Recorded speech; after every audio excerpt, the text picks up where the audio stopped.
میگن تریپم فکر، میگن همه دعوا جلو کنسل، میگن لابد وصله کسچرمش، میگم شدم خسته چند سال دم دسته رد ازم تو میخوام منظرت چند سال داده مغزرت موی پی خدمت فقط خلقه رسید در وسته اومد رو لبش خنده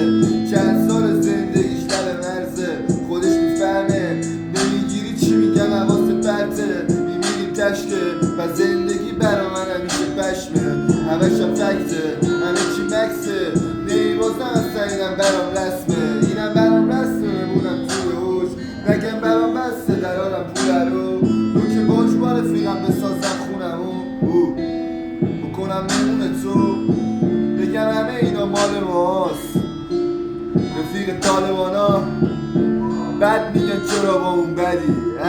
نابغه نمیخوابه رو زمین همیشه رو که برجه و زمین ها رو ندید همیشه هوایی ترم زیر زمین بودیم یه زمانی حتی زمین که تاریکم موش رد میشد توی استدیو خالی کرد خواهی کرد اون رپری که فکر میکردید خفنه خواهی کرد ولی حرفشو نزده فکر میکرد داستانو بلده یه بدایه براش خوندم و پشماش ریخت حرفاشینه موین حقیقت محضه شبیه تو بد شاید شبیه من نیدم شبیه و جدیدم عجیب و غریبم همیشه تاریکی رو یاد میگیرم چرا ندیدن منو ولی باید بمیرم تا تش این شیاطی که یاد میره خیلی هم یادم و صبر یاد میدن که کنارم یاد رفت لوسیفر رو دیدم با چشای باستن اخیابو گرفتم در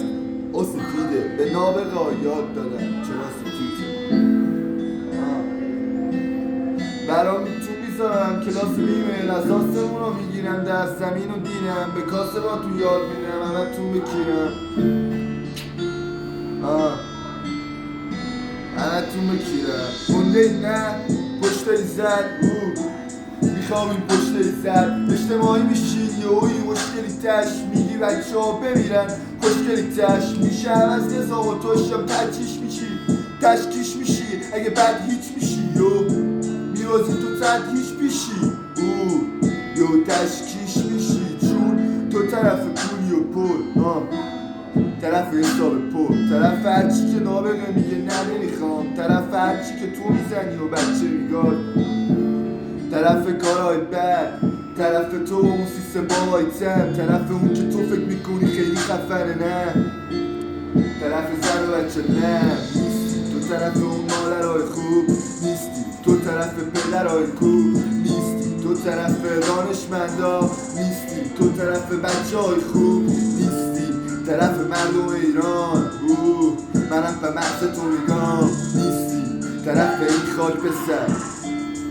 کمی راد میگیرم ازت و این بام یه سره میزنم به سره نابغه بلده ولی نابغه بزنه اگه بدای نیست بکنه میشاشی خوده به کاسه با تو یاد میده کاسه با اون کوره اگه من رد بدم و تو بشی خوب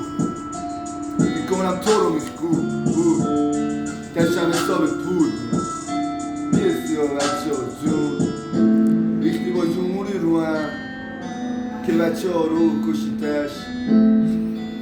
آتیش کشک زندان ها بینه واسه تش تتلو هم ایران ها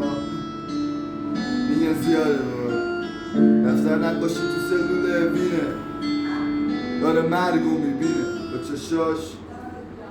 نابغه همه تونو میخوونه رو خاک